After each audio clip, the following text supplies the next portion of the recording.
Plodored u vrtu je organizirana izmjena kultura na istom tlu. Povrtne kulture obično se smjenjuju kroz vrijeme od 3 do 7 godina. Uzgoj istog usjeva na istom tlu više godina za redom, to jest monokultura, vodi do narušavanja strukture tla i plodnosti zemljišta. Naime, neke biljke troše više hranjiva od drugih biljaka, pa uzgajanje iste kulture na istom mjestu iscrpljuje zalihe tog hranjiva. Tokom rasta biljke luče aktivne tvari, fitoncide, koji također dovode do umora tla. Usjev se s vremenom smanjuje, a kvaliteta uzgojene biljke opada.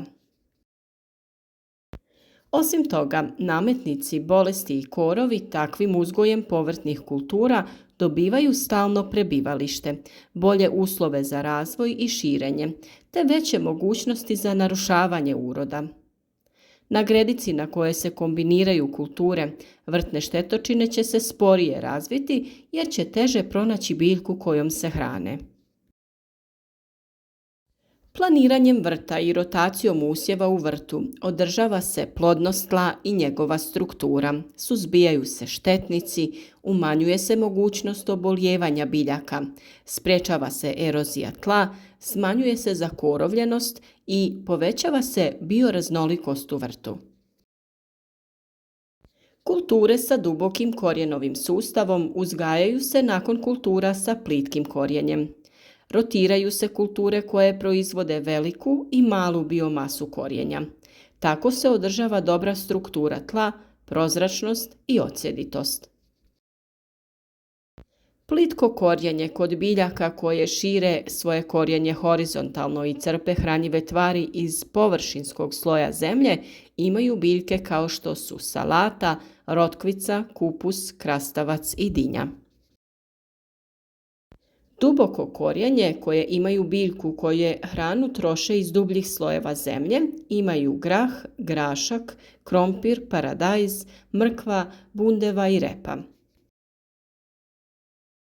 Grašak, grah, leća i bob tlo obogaćuju dušikom i pripremaju ga za sljedeće kulture.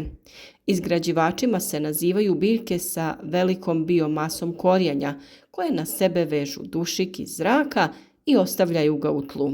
Grah i grašak te mahunarke. Kukuruz i krompir su čistači tla. Rotiraju se kulture koje vežu dušik s onima koje ne vežu dušik ili im treba veća količina dušika. Zakorovljenost se smanjuje izmjenom lisnatih i korijenastih biljaka te žitarica, ali i smjenjivanjem proljetnih i jesenskih povrtnih kultura. Osjetljive biljke uzgajaju se nakon kultura koje sprječavaju razvoj korova.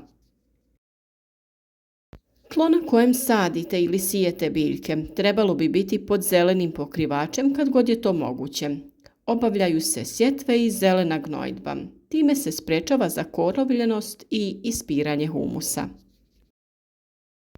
Tlo se također obavezno malčira i tretira kompostom, organskim gnojivom, glistincem i sličnim hranjivima. Povrtne kulture obično se svrstavaju u 3 skupine, prema količini hranjivih tvari koje zahtijevaju. Zahtjevne kulture su kelj, paradajz, poriluk, cvjetača, brokula, krastavci, krompir, bundeva, tikva, celer i rotkvice. Srednje zahtjevne kulture su mrkva, luk, bijeli luk, cikla, špinat, lubenica, paprika, koraba, salata, dinja i slatki kukuruz. A slabo zahtjevne biljne kulture su grah, grašak, matovilac i većina začinskih biljaka. Prije sadnje ili sijanja zahtjevnog povrća, gredice se preporučuje pognojiti stajskim gnojivom ili kompostom. Srednje zahtjevno povrće preferira kompost, a slabo zahtjevno potrebno je jako malo gnojiva. Prema navedenim skupinama možete isplanirati trogodišnji plodored. Vrt se podijeli u 3 dijela, a kulture se sade po zahtjevnosti, odnosno koliko koja crpi hranjiva iz tla. Primjerice, nakon slabo zahtjevnih kultura sadite zahtjevne kulture, a nakon zahtjevnih srednje zahtjevne kulture. Rotacijom biljaka dobivate trogodišnji ciklus uzgoja. Kako bi se korovu, bolestima i vrtnim štetnicima onemogućilo narušavanje uroda u vrtu, biljke iz iste porodice na istom se mjestu ne bi smjele ponovno saditi barem 3 godine, pa čak i 5, koliko je dovoljno tlu da se pročisti od neželjenih stanovnika. Različite biljne vrste unutar jedne porodice napadaju iste bolesti i štetočine, zbog čega je važno znati koja kultura pripada kojoj porodici biljaka kako bi ih iz godine u godinu mogli pravilno rotirati. Preporuka je da se zajedno sade ili siju biljke koje se međusobno podnose, a na svako prazno mjesto na gredicama odmah se zasadi ili zasije druga odgovarajuća kultura. Salata i rana mrkva mogu se saditi kao međukultura na svakoj gredici. Kako bi napravili pravilan plodored, vrlo je važno da znate podjelu povrtnih kultura po porodicama. Porodica glavočika, u nju se ubraja salata, endivija, radič, suncokret, maslačak i artičoka. U porodicu mahunarki ili lepirnjača ubraja se grah, grašak, mahune, bob, soja, leća, slanutak, bamija, rogač i kikiriki. U porodicu kupusnjača ubraja se cvjetača, kelj, brokula, rotkvica, bijela repa, kupus, kineski kupus, hren, kelj pupčar, lisnati kelj, korabica, podzemna koraba i gorušica. U porodicu lobodnjača ubraja se špinat, blitva, cikla, šećerna repa i loboda. U porodicu lukova ubrajamo obični crveni luk, bijeli luk, vlasac, luk kozjak i poriluk. U porodici pomoćnica su krompir, paradajz, paprika, patliđani, feferoni. Porodica štitarki ubraja mrkvu, peršin, celer, komorač, kopar, pastrnjak i anđeliku.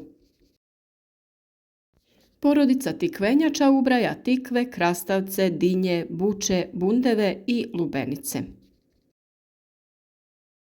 Ono što je vrlo važno jeste da zapisujete kada i gdje ste posadili ili posijali pojedinu kulturu, kada je biljka narasla, te slične podatke kako bi došli do najpovoljnijeg rasporeda biljnih kultura za vaš vrt. Osim što ćete isplanirati koje biljke želite u svom vrtu, kod organizacije gredica važno je uzeti u obzir i stranu svijeta na kojoj se plodored nalazi, koliko je vjetrovito područje te način na koji ćete navodnjavati. Postoje brojne podjele i tablice kombinacija povrtnih kultura koje se dobro slažu, a koje se međusobno ne podnose. Osim što biljke međusobno utječu jedna na drugu, na njih utjecaj imaju i drugi faktori, poput kvaliteta tla, količine minerala i hranjivih tvari, te gline i humusa u tlu, zastupljenost živih organizama, pa je najbolje da sami eksperimentirate. Isprobavanjem različitih kombinacija otkriti ćete koja najviše odgovara vašoj povrtnoj oazi. Jedno od važnih pravila jeste da se biljke iz iste porodice uglavnom ne smiju kombinirati. Mrkva i luk dobra su kombinacija jer mrkva mirisom odbija lukovu muhu, a luk mrkvinu muhu.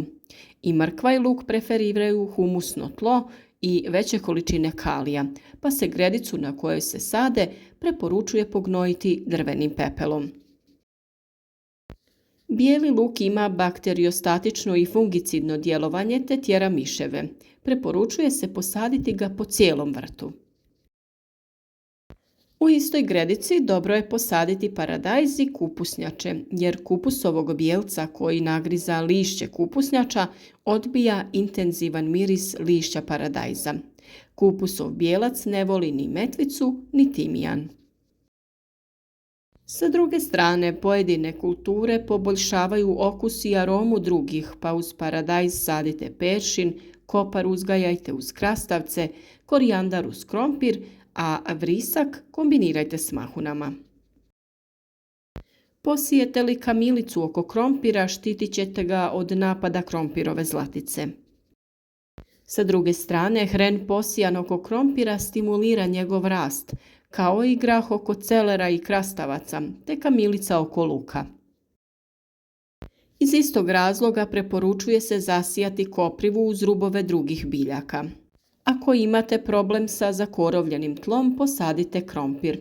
Krompir će pripremiti tlo za velik izbor povrtnica koje slijede. Pojedine biljke međusobno si pomažu ispuštanjem korijenskih izlučevina, a neke od njih su mrkva i grašak, luk i blitva, mrkva i luk, kupusnjače i krastavci, celer i luk, paprema metvica i kopriva.